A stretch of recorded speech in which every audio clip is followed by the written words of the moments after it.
Hello friends, તમારું સ્વાગત છે મારા કિચનમાં. શાકની પણ જરૂર ના પડે તેવી ટેસ્ટી ચટપટી એવી આ લાલ મરચાંની ચટણી આપણે આજે બનાવીશું. આ ચટણી એટલી ટેસ્ટી બને છે કે ઘરના નાના મોટા બધાને ભાવશે. તો ચટણી બનાવવા માટે મેં અહીંયા લાલ મરચાં લીધા છે, તેને ધોઈને કોરા કરી લીધા છે. હવે આ મરચાંને આપણે આ રીતે સમારી લઈશું. આ મરચાંમાંથી આપણે બીજનો ભાગ નથી કાઢવાનો, કારણ કે આ મરચાં તીખા નથી હોતા. આ મરચાંનો ટેસ્ટ હલકો ખાટો હોય છે, તો ખાવાની બહુ જ મજા આવે છે આ મરચાં.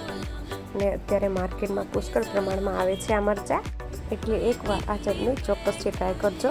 હવે એક મિક્સર જાર લઈ તેમાં આ બધા મરચાં આપણે કટ કરેલા ઉમેરી દઈશું. સાથે 8 થી 10 નંગ જેટલી લસણની કળી ઉમેરીશું. સાથે અડધી ચમચી જીરું ઉમેરીશું. જીરાથી ચટણીનો ટેસ્ટ એકદમ સરસ આવે છે. સાથે સ્વાદ અનુસાર મીઠું ઉમેરી દઈશું.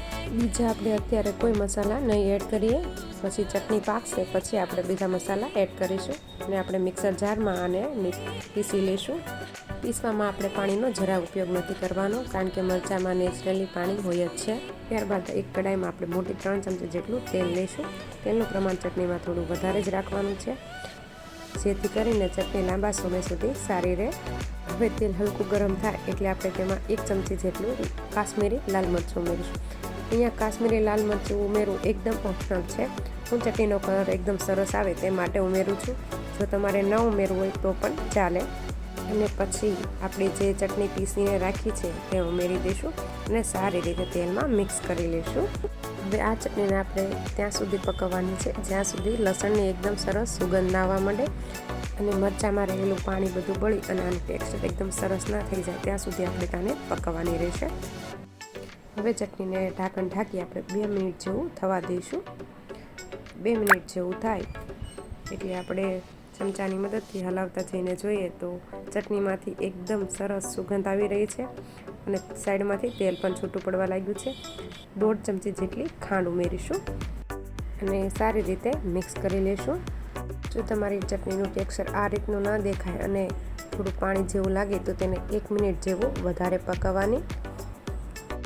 તો ચટણી એકદમ સરસ રીતે આપણી ચડી ગઈ છે. તો અત્યારે આપણે અડધા લીંબુનો રસ ઉમેરીશું. લીંબુનો રસ આપણે હંમેશા ચટણી ચડી જાય તે પછી જ ઉમેરવાનો છે. ચટણી બરાબર પાકી નહીં હોય અને જો તમે લીંબુનો રસ ઉમેરશો તો ચટણીનો સ્વાદ એકદમ ખરાબ થઈ જાય છે. એટલે હંમેશા ચટણી પાકી જાય પછી જ લીંબુનો રસ ઉમેરવો. તો તૈયાર છે આપણી લાલ મરચાંની ચટપટી એવી ચટણી. જો તમે આ રીતે ક્યારેય લાલ મરચાંની ચટણી ન બનાવી હોય તો એકવાર જરૂરથી બનાવજો. અને રેસીપી કેવી લાગી એ કમેન્ટ કરી જરૂરથી જણાવજો.